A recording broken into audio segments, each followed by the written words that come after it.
Hey everyone.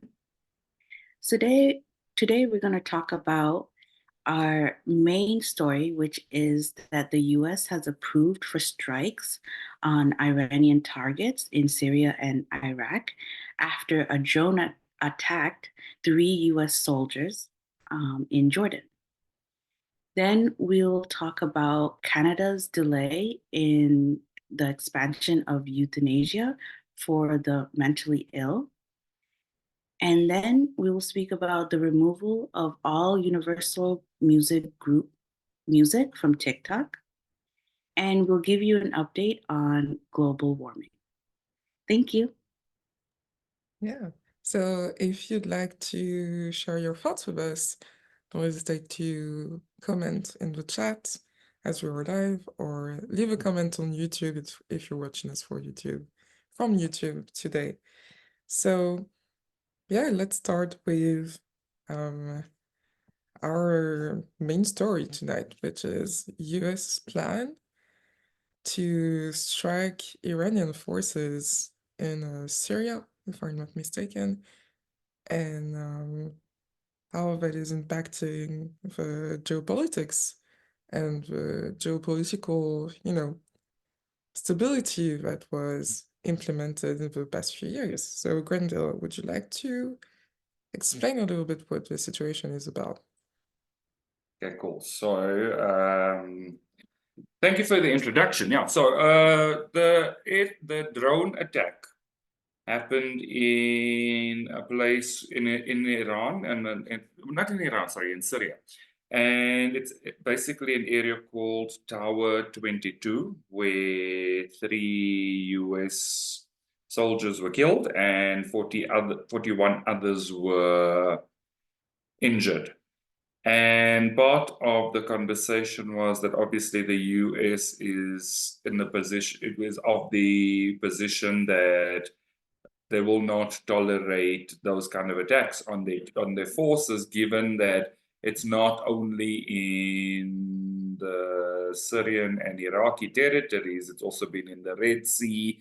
And of course, the sentiment has been for a while that Iran has been supplying arms to these various militant factions across the Red Sea in terms of the Israeli-Hamas conflict, also supplying arms to Russia in their conflict with Ukraine. So it's been a situation that has been progressive and quite contentious, but the US also has stated that they will not just strike blindly. They will strike where it makes sense, but also to avoid further civilian conflict. So over this past weekend, there have been some retaliatory attacks and strikes, but also very limited and very targeted.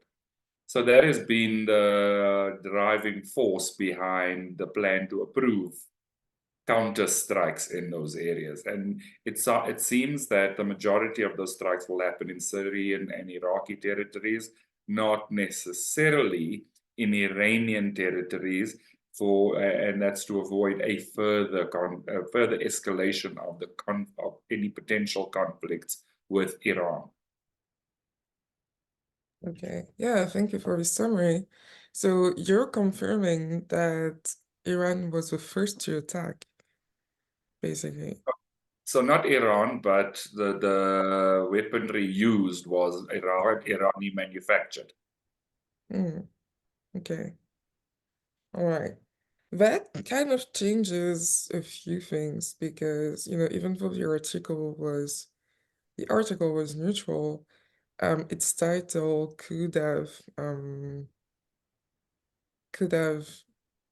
supplied that the US was the first to make that decision.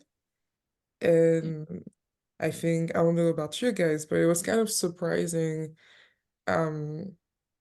in regards to the fact that they were kind of in a hands-off kind of approach to anything happening physically in the Middle East. since basically retiring the troops from Afghanistan and also Iraq, basically. So it was kind of surprising, but it kind of makes a little bit more sense now that we have a bit of context. And yeah, I wonder, like, how do you guys feel about this operation or these operations plural?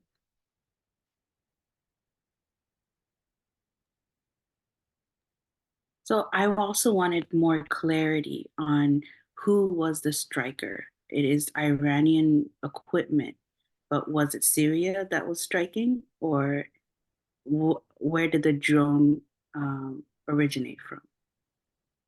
So it's all these military-backed factions. So all these military-backed factions are supported by Iran, and it's actually Iran's equipment. But it's kind of militia groups that haven't been named, except that we also know that part of the conflict was from the Houthis in Yemen, who are also Iranian backed. So it's all those type of militia groups. Yeah, that makes sense. Like US's response makes sense. Like if you're getting pushed, you got to put up a boundary like, hey, don't push me. So I agree. That was my feeling too, Nadia, that yeah, they have a right to like defend themselves against these people and everything. Regardless of like how the people view the US and its presence there.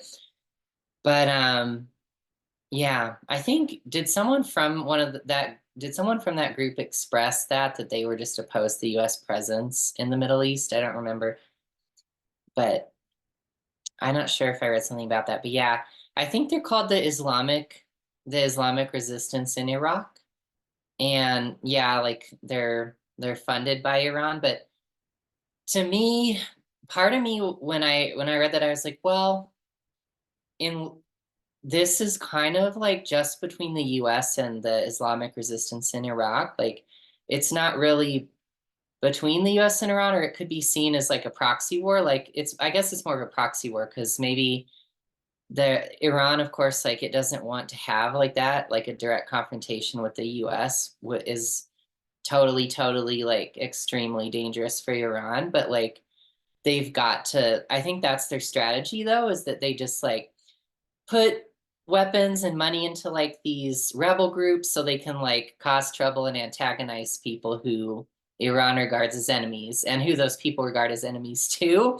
So it definitely does feel like this is and to me it feels like it's a conflict between the US and Iran, but more directly between like the US and the Islamic resistance in Iraq. But I don't know, but it's interesting because Joe Biden still felt the need to say, maybe more so even to the American public, because people might start to think things like, oh my God, the media says this is Iran, or this is an Iran-backed group, or is this a war with Iran?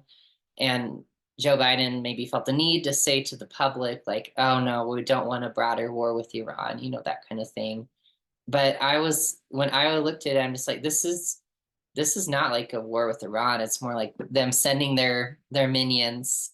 Well, I guess we can't say that Iran sent them, but that they're kind of doing Iran's bidding in this. And I'm also curious if you guys can know and say how it's connected to the bigger issues in the Middle East right now. Because it's like a lot's happening there right now. I have my inkling on it. Oh, sorry, Gamjo.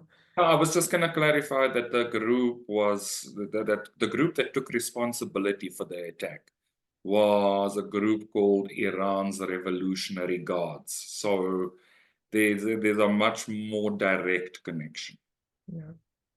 So yeah, I have kind of my inkling on it. There's a bit of communication, there's a bit of diplomacy, there's also a bit of the laws of war, which they have reminded Israel, or cautioned Israel to respect in the past few months.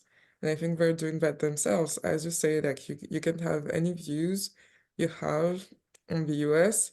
Like they're not attacking Iran directly because this was not a direct like a direct, you know, attack from Iran. It was from a militia. So no matter what we say, like they didn't want to escalate the conflict to have some catastrophes as we've seen in the past. And Iran doesn't want a direct conflict with the US, and the US doesn't want a direct conflict with Iran. And I think on top of everything and the laws of war, it's of war making, I think it suits everyone.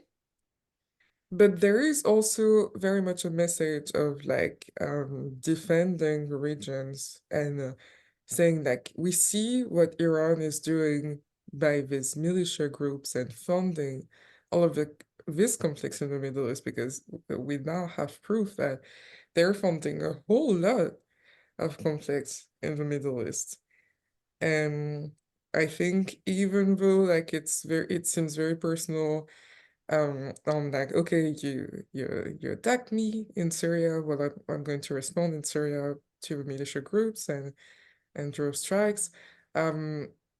There is also a message of like, we see you, Iran, and what you're doing, and we're not going to let that happen. And that doesn't really like entail a whole lot of resources to move through that. So there is something that is very personal to the two countries, but also there is a bigger picture of like, hey, this maybe gives us an excuse to tame down the conflicts and the fires that Iran has set in the regions by during strikes, because now we have the opening. And I think it was kind of the same thing with Ukraine, although very different.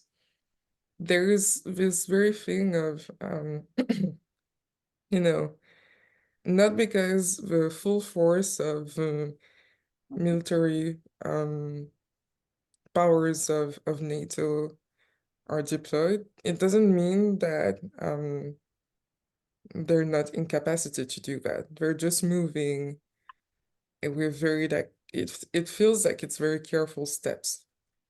And so there is also this thing of like you need to like reassure your population that no, this is not wrong with Iran. And truth, it is not. It's just like trying to put Iran in its place. And it joins, when I say that, and don't say that maliciously, I think it joins what we said about last week, I think, about the fact that sometimes you gotta respond to people in diplomacy and geopolitics with the only tools that they understand, which are right now armed forces. And so this is an armed response to what Iran is doing, not necessarily a war. So that would be my understanding of it. So we're a little bit of layers, but they're not as difficult to read as some of the conflicts that we've seen or some of the situations that we've talked about in the past few weeks. Just because we know loud and clear like what the West stands for, also maybe that could help. So yeah, that's my take on it. So I kind of feel, I have to echo all of your sentiment. It kind of feels a bit like a war by proxy. So it's not a very direct conflict between the US and Iran, but everywhere where there has been some type of conflict, these two major players have had some type of indirect influence in the process. And I agree that we all understand the mechanics of standing up to tyranny. And so it feels as if Iran is playing a game of destabilization in one form or another. And so there is a requirement for a response. We can't quite know the complete agenda, but if you put the pieces together, everywhere where there's a militia, there's a sentiment that Iran has backed them. or supplied arms or trained them or something to that effect. And we also know that during all of these conversations around disarmament and things like that, there's been a big fight around not nuclearly disarming themselves. So we know for a fact that that kind of conflict would escalate very quickly and probably have severe casualties, and therefore a more indirect conflict playing a game of influence and supply is more likely to play out in those Middle Eastern conflicts for a longer period than a massive show of force or massive show of retaliation, either from the US or its allies, who have now also looked to establish their own military bases along that Red Sea corridor to protect the transit of trade in that area. So, you know, there's many things, and I think the geopolitics of it is that we literally have a world that is in the grips of a potential recession. Inflation is rising across the globe, and so a war would make it even worse. And I think that's really a full-out war would make it even worse. And I think that's what's being avoided more than anything else. But having said that, there also cannot be no action. Something that Sage said that stood out to me was that Iran was using others to do the bidding for them. And it kind of compelled me to ask, like, where is the US relying on others to do their bidding? Now, it doesn't really reach the core of the passive aggressiveness between Iran and US, but maybe this reflection might uncover more of the root between the tension between them. Do you guys feel that we are, as US, is using like a way to be passive aggressive and not handle this directly? I am not certain because the intentions are very different. I find a lot of Iran's moves back-ended, while the US has been like very open to how they're going to respond, maybe in an attempt to not repeat the errors of the past or things like that. And there's still a learning curve for everybody. But I don't know. I don't think that just because it came as a surprise to us that there hasn't been a discussion between different leaders about how this was going to play out. That's my feeling. So there is no. I don't feel like aggression for now. I feel like a very small. Yeah, it's not small, but it's like, yeah. I don't know how to explain that. It's just like my feelings talking right now. So I'm not trying to make sense of it. I think I'll shut up now. What do you guys think? So I kind of feel like it's like, you know, then literally that playground bullying kind of behavior. So a push, a shove, a shove, a shove, a shove. It's not a full-on fight. It's not a full-on, let's pick each other up and slam each other against walls, windows, and doors.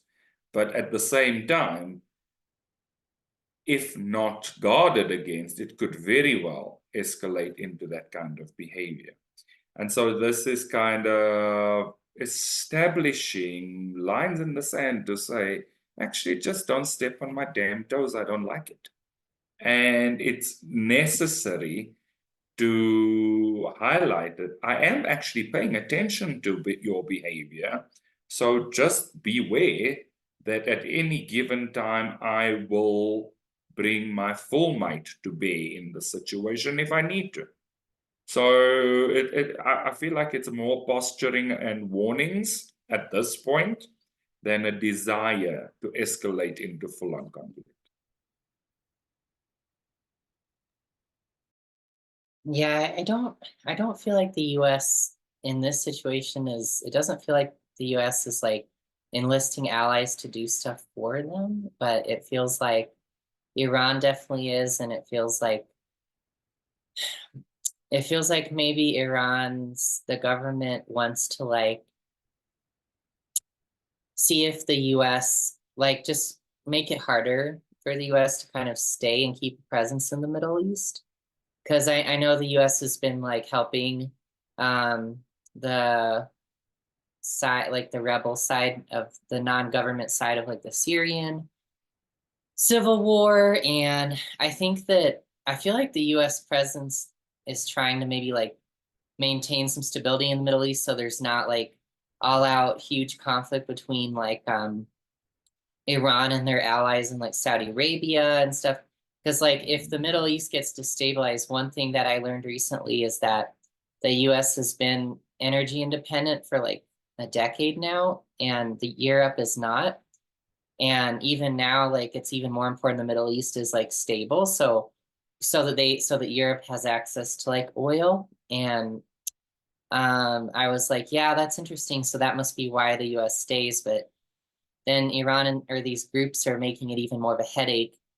And I don't feel like it will actually do anything, but just make things like more difficult and possibly, I don't know, reduce the effectiveness of maybe the US in the region because now they've got to deal with this thing too. But I don't know. I don't know, like, and I guess the Iran government too, like every time they do something against the US, I feel like they use it as like PR for like their own people and for the whole like Muslim world. They're just like, oh, we struck the enemy. Don't you guys hate them? And they're like, yeah, you guys are awesome. Woo. You know, I feel like that's like every dictator's like playbook is they're like, we struck the enemy, a decisive blow. And they're like, so, but correct me if I'm wrong, but I feel like that's the vibe here.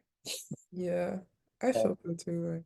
I yeah. definitely feel like it's a boundary from the US, and we have to remember that we're in a post-World War II world, like creation of UN and things like that.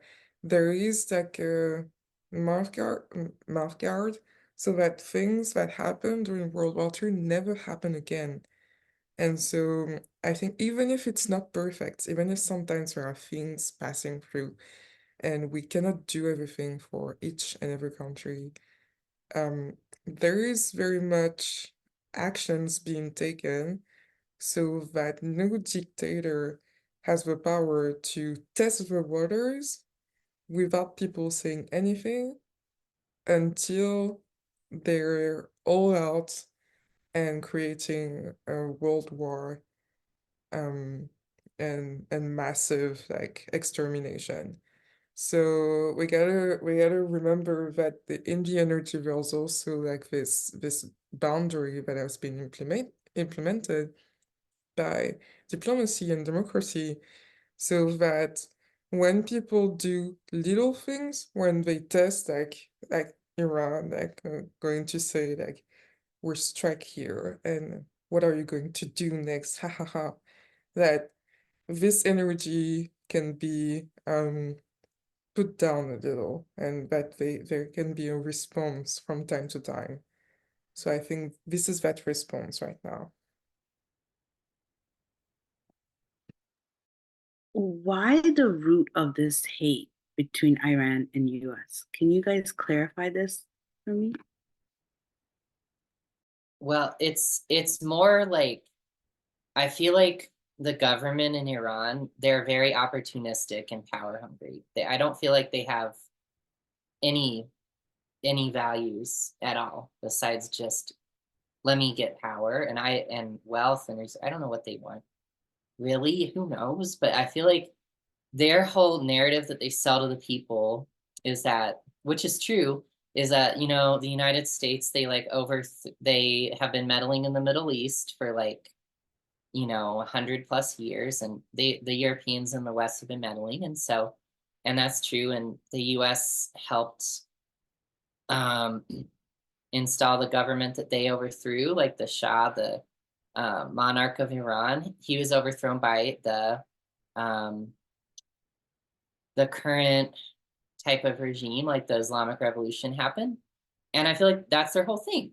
I feel like that's their whole thing. And every time the US does anything in the Middle East, like with the Iraq war and everything and Afghanistan, like they can use that as just more justification of their narrative. Like, look, the US is coming in, they're meddling with the affairs of countries.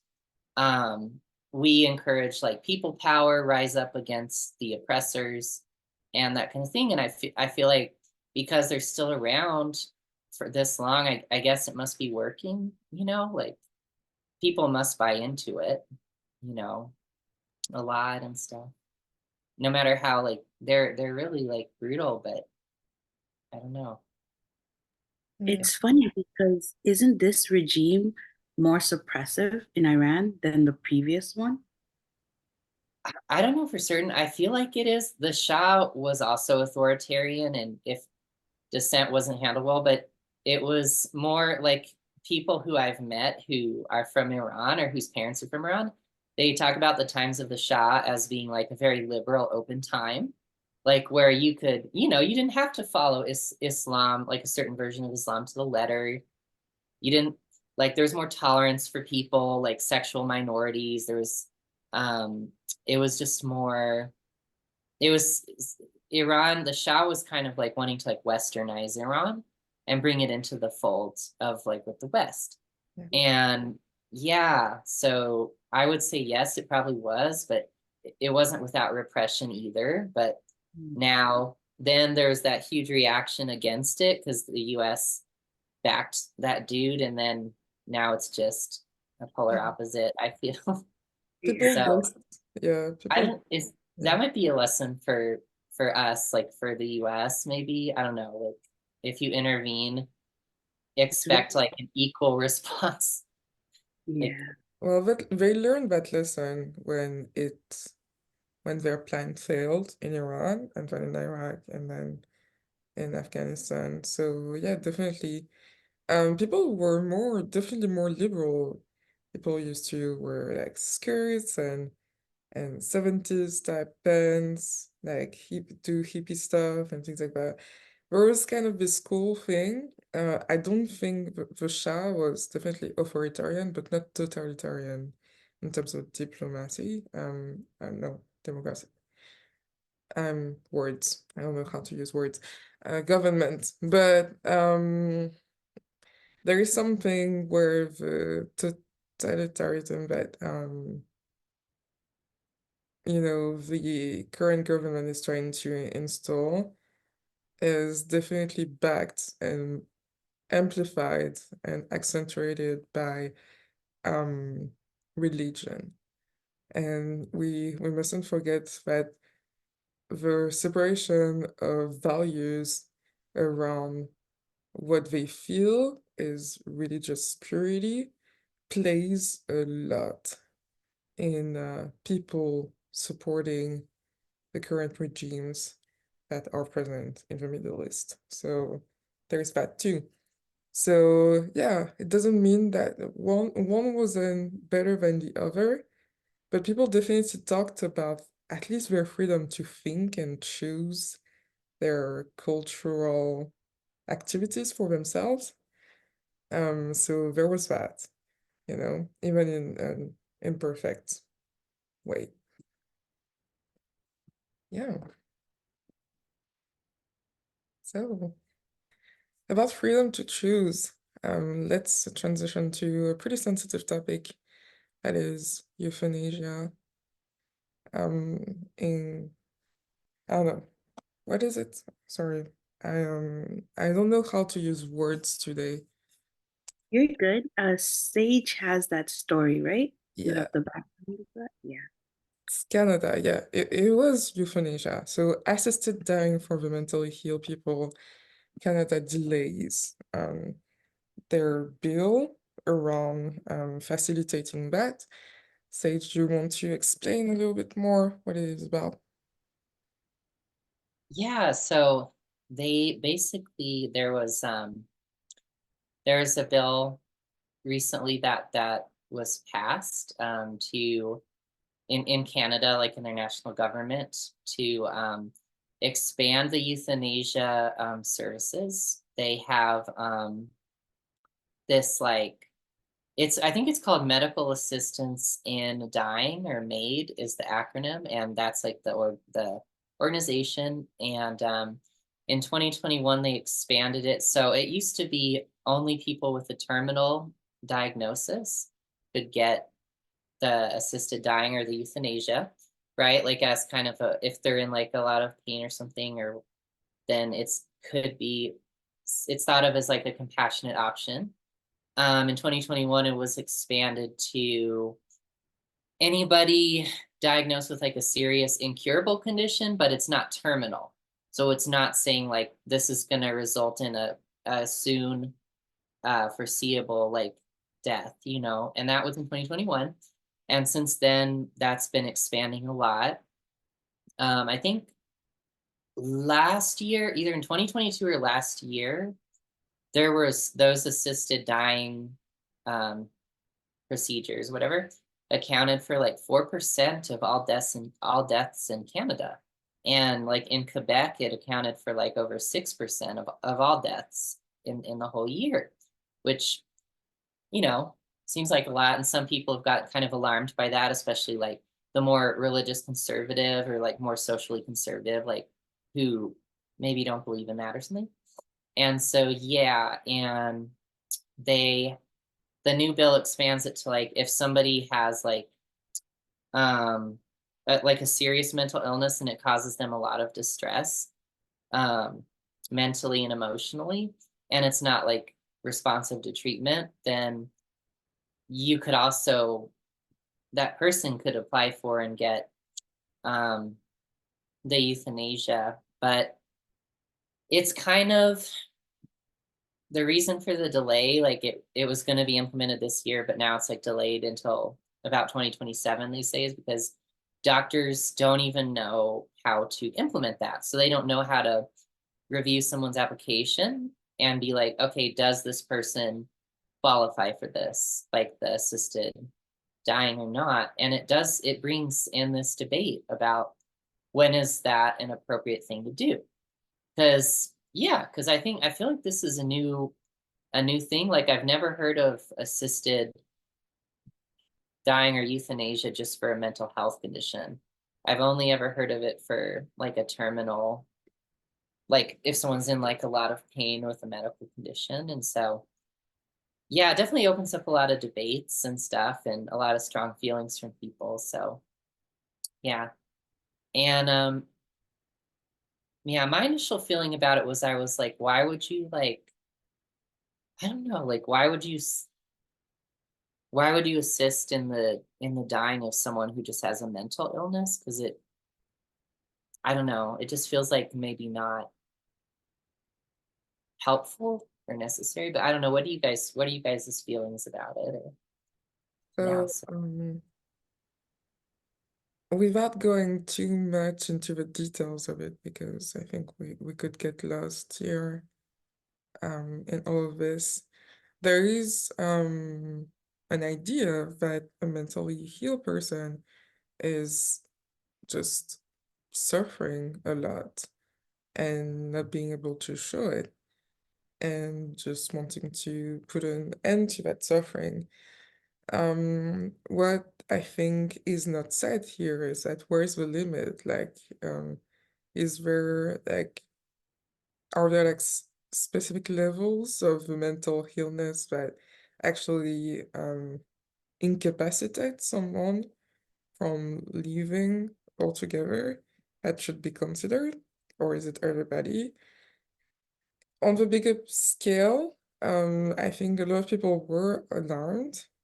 Doctors are alarmed too, so they're a big part of this process. So we must respect like where they're at and have discussions with them. The US is alarmed with like the laws because they say the bills that were passed were not really specifically adapted to really respect the terms of assisted dying. or maybe we were too loose or something. But maybe, I don't know, people in the UN that do commissions on health might also be conservative. We don't know. And there's also a problem with demographics, because whether we like it or not, having a very dynamic living condition and birth conditions is the heart of a lot of countries' economies today. So it may be alarming as well. There are so many things, so many things that could explain why this bill, why they're stalling on this bill, what is happening. There is just, without going into details, there's just a feeling that some of the decisions weren't necessarily thought through completely, from what we're saying, so picking up on the energy, and maybe we can concentrate on that, because like the rest, we don't have control of it. We don't exactly know what is going on with them, but there feels like there are many gaps that weren't addressed, and so the process wasn't really respected fully in order to have the best foundation for it. And maybe they're realizing this now, but we don't know. Like, what could it be for you guys? Because like spiritually, like it brings the questions of morals. Like, is it compassionate? Is it not? Is it compassionate on everybody? Is it compassionate on the patient? Is it compassionate on people operating? And so on and so forth. So yeah. So the first thing that kind of stood out for me when I read it was it feels awful. Like, it feels fundamentally wrong. The challenge obviously is that the feeling of it feeling fundamentally wrong is kind of devoid of the circumstantial experience of living with a mental illness that is debilitating. So it almost feels like offhand the article will bring up a level of value judgment, but if we were to look at the compassionate thing,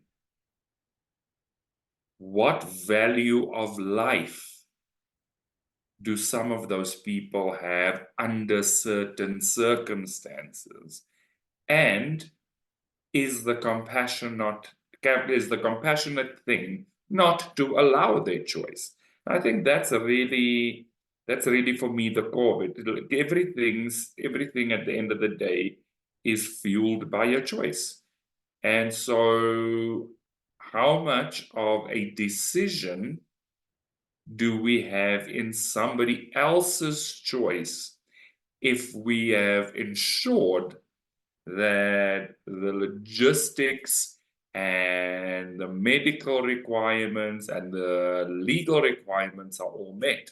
I'm saying under these circumstances, I am more likely to say each to his own than for somebody to dictate too much what happens in somebody else's life, because we know that mental illness can be that debilitating, and that people do not necessarily function well and have a quality of life under some circumstances.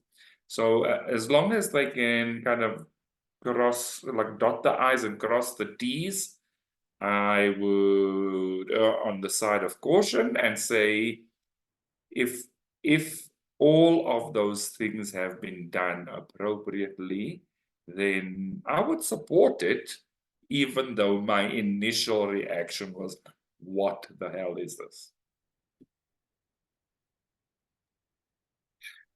Yeah, I agree with both you guys, Eugene and Granville, because I do can understand that mental illness can be unbearable at times. And certain mental illness, like let's say one has PTSD, it can be an everyday struggle of living through that. And what we know as unionists, we are reincarnated. So when we come here, there is a reason for us to make the choices of having certain mental illness. I believe Shaleia had mentioned something about Down syndrome, and it was the most compassionate choice for your soul to elevate to have this condition for this lifetime.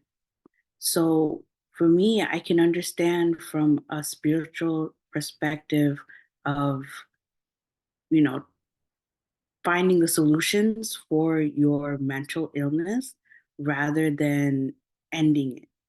Because as I've experienced MAP, as I've experienced healing for PTSD, there's like significant ranges of like how severe your mental illness is. But knowing that I had received a solution, it feels a lot better to share that light rather than give a solution that there's no hope.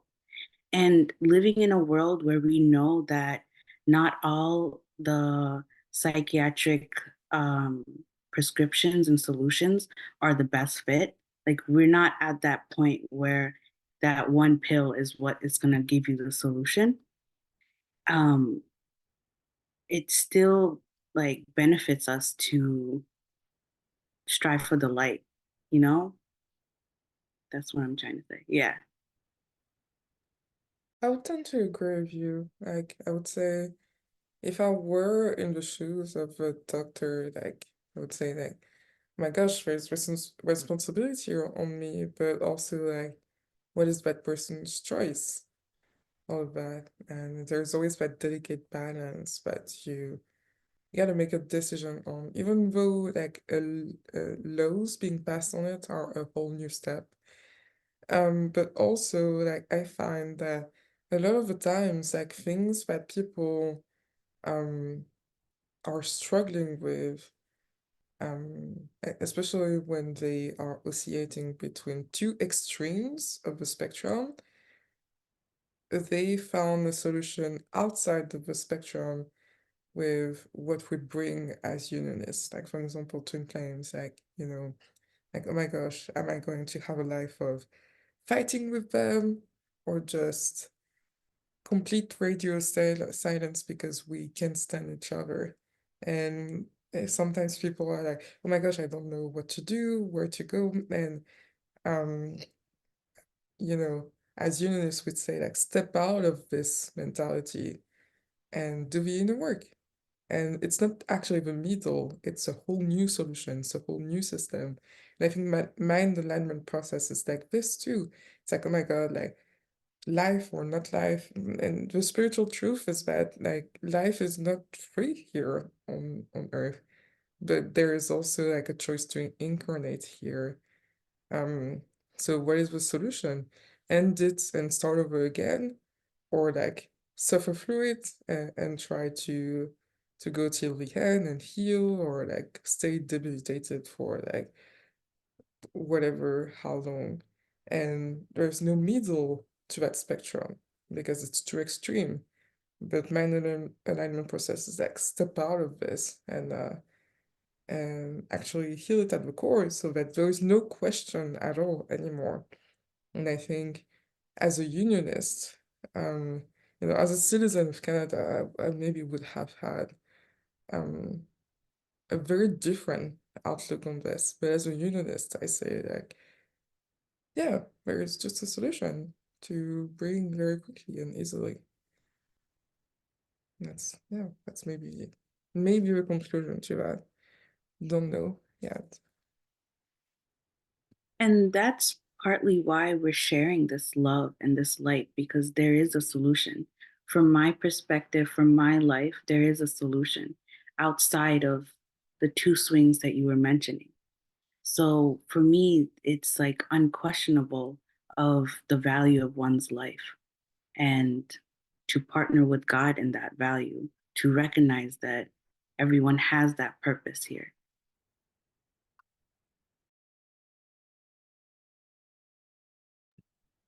So moving on. Our next story involves TikTok and Universal Music Group and the fact that they have retired all of their music from the platform for now, because the deal that was binding TikTok to the label, the group, has terminated and hasn't been renewed. And the reason for that is that they were mentioning not paying the artists enough, amongst other things, and just not being able to find a deal that was satisfactory to everybody. And it went like a shockwave through TikTok. And I think maybe like culturally it has the questions of like, is the art being valued? Like, and like what can be shared, like how are the artists compensated? Like, is it enough, or was Universal like kind of greedy? Um, there are many questions that we could have from that. So it's a lighter topic, and I wonder like how do you guys feel about it? Like just your honest opinions without like necessarily going too deep on that. So I think something that kind of bothered me about this move is the deadlock in this negotiation. Given that as a social media platform, it obviously gives significant exposure to these artists for all of their music. And part of the question mark in the article was who derives the greatest benefit? Is it the artists and songwriters as a result of Universal Music Group's decision to renegotiate these terms, or is it the group itself?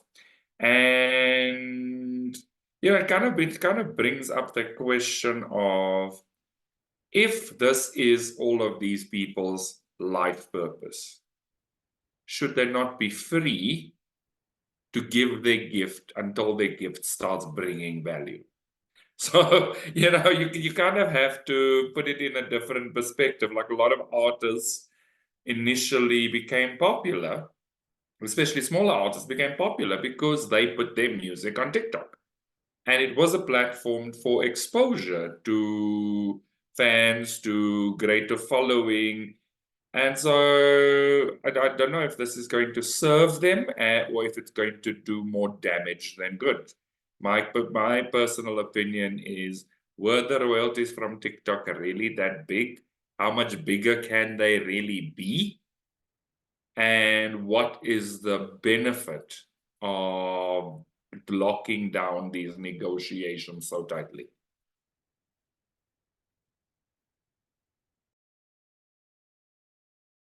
Yeah, I think artists, it's notable that musicians are not necessarily well paid on streaming platforms, even though it's been getting better.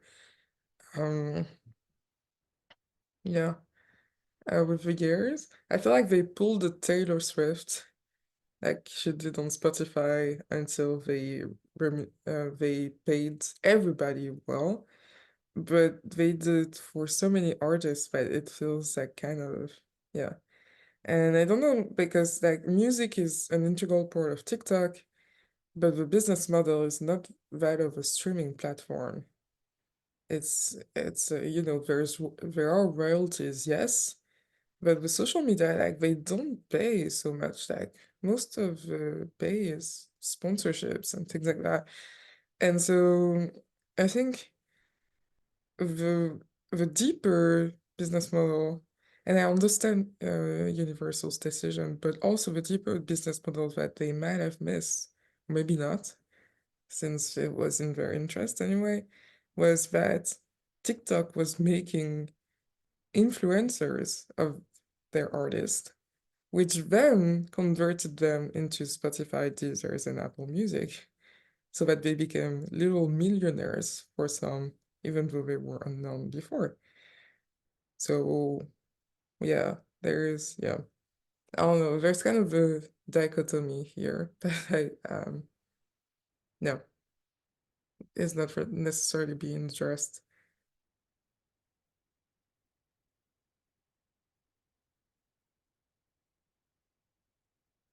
I feel the feeling I got from it is like, well, I guess from the end of the consumer, they might feel like kind of sad or like kind of a bummer because like now you can't you for now like you won't like see that music, you won't hear that music as part of TikTok, so it does kind of limit for now, like temporarily, the value you can experience, but people can always like create more value in new ways and everything. And there's always a way to, love people, express love and stuff, even with these roadblocks. But like, I don't know. Yeah, part of me was wondering too. I'm like, well, if it's all of the music from Universal Music Group, it makes me question like, well, could they possibly have like consulted all of the artists and their entire label? Did they truly do that or did they not? And would this have been in the interest of only some artists but not others? You know what I mean? Like what is that? Because yeah, it's just interesting because like for the company itself, like it, as a whole, like yeah, maybe the company is like, oh, we also want to be getting paid more, but they weren't necessarily thinking about like the artists, like, oh, our artists deserve more, so it could be them just trying to like secure more money for themselves, but also yeah, it's like a power play, like saying like, you can't like, you know, underpay us and stuff like that. And yeah, I don't know. So I guess if it has to if this is how it's going, this is how it's going. They're basically just having a conversation about like value and like what's the proper value, right, of their music. But I feel like to some extent it maybe kind of steps on the artist's toes because like why let's say like individual artists could be like, you know what, I don't feel like my work is being properly valued on this platform, so just for me, like I'm gonna say like, hey, please don't use my music on here, or whatever. But for other artists, they might be like, hey, like these royalties, they may not be a lot, but like for me right now, it's excellent. It's like an excellent opportunity. Let's just go from there, So maybe that diversity wasn't like kind of respected by Universal, but I don't really know. So yeah, that's what I was thinking. Yeah. Again, it was not a removal, it was like kind of the absence of a renewal of a contract. So, I don't know, it feels so complicated. I don't think we'll understand like the entirety of the motive behind that. They probably also have their artist on the NDA, so that they don't like kind of like necessarily complain about it. Because I haven't seen like too much like uproar. But yeah, I don't know. I don't know. It's a complicated question. It's like questions around royalties and artist rights have never been simple. Um, but it did feel kind of drastic still. Yeah. I think maybe like there's something about, the system of social media that we're still healing. Like there are a lot of things that are imperfect. Removing your music means that you're not ready to play by the rules of that social media yet, which is okay. I don't know if it's going to serve as a boundary and TikTok is going to get desperate and, um, you know, renew a contract with Universal's terms in it, or if it's just going to make the platform evolve. I guess we'll have to see. And I think that is like exciting and gives a positive like perspective on all of this. Yeah. Nadia, you want to say anything? Yeah, I feel like it's been a continuous conversation of artists and production companies and like how to value the creativity of the artist and the success of the artist without like capping them. And now there's a new layer that's coming with TikTok being a social media platform that's giving more complexity to it. But if I were to see two people, one being the artist, the other being the production, I feel for decades there's been a strain between them. There's been a devaluation of artists and the creativity that is going out. So I feel like there's been an own injustice by not valuing their own creativity, and putting these demands to the production company. Like, listen, and it reminds me of like Michael Jordan when he was first starting off. His mother was very adamant that he was going to be a star. So if you were going to sign him on, you would have to meet the demands that were exceeding him being that star in the beginning. So I think it's like believing in your creative energy and valuing yourself appropriately. Yeah, that's funny because like the father of like Serena and Venus Williams was kind of the same. But I think going back to music, there are so many things where like songwriters, composers, and people that interpret the music haven't been valued well for so long. And there's a whole history and probably healing too about labels abusing these artists as well. And labels and marketings and managers and all these people you gotta pay behind your music that has just made like 0.001 cent on the platform per view. So per listen, sorry. So it's such a complicated questions. So I'm just wondering, what is Universal's goal? Like, have they changed so much that they respect their artists and it was for them? It was, they consulted some of them, like the big ones, and they made like an internal communication of like, hey, this is what we're going to do, heads up, or was it a shocker for everybody? And I guess again, like we won't know for a while, but we'll have to see. I guess the future will tell us if the intention was good or not. Because like right now we won't know. Like we just gotta let things unfold and see what happens next. And I think you touched on something important because let's just put it in perspective. They're artists and songwriters in their economic mind, in the mind of a music executive. That is your asset. And so if we now extrapolate that to other real world terms, you want to extract the greatest value for your asset or from your asset. So if somebody else is deriving value from your asset, you either want a share of it or you want to reduce their access to it. So I'm not convinced that this was done with the best interests of the artists and songwriters in mind. And so I agree, it would be very interesting to see this play out. But just given the history, and literally it's the balance of accounting. You want the greatest value out of your art, out of your asset, whether it's a manufacturing plant or a music manufacturing plant. Ouch. Thank you for all my musician friends. I'm putting it in the simplest terms, not to devalue them, No. but let's make a real comparison here. I believe you. Positive note to end this. Independent artists may be thriving from this for a while, and good on them. Just saying. So do you want to have last words? I was just like, oh wow, that's a good point. It's a huge opportunity for them. It is, definitely.